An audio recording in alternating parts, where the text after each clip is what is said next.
好，來鄉親啊，繼續來看台南真出名的餐廳阿霞飯店。過去因為實體甲網絡分家，為了爭這個商標，家族也是起相告。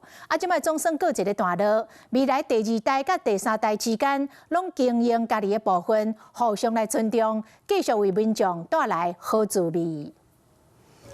這出紅金米糕看起來真好食款，台南經典的台菜餐廳阿霞飯店，傳承超過一甲子，有總統飯店外號，經過遮濟年的商標的官司糾紛，即馬總算結束啊！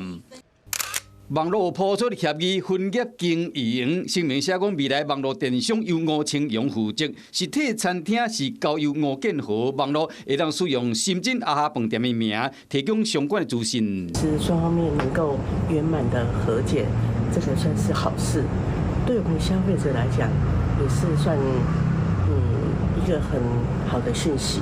家族的內戰正式結束，回顧英國糾紛。阿霞飯店上開始是由創辦人吳錦霞甲二弟吳弟共同經營的。吳錦霞退休後約定將實體店面交予二弟後生，網絡經營是由吳弟查某囝負責。實體餐廳後來傳到第三代吳建和。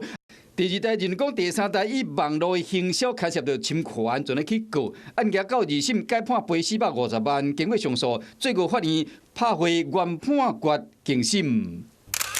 今年4月，餐廳粉專打出廣告，表示正式改名做深圳台南菜，引起討論。即馬閣打出分業經營的廣告，敢若嘛代表遮濟年來官司，即馬總算告一段落，分別繼續替民眾帶來好滋味。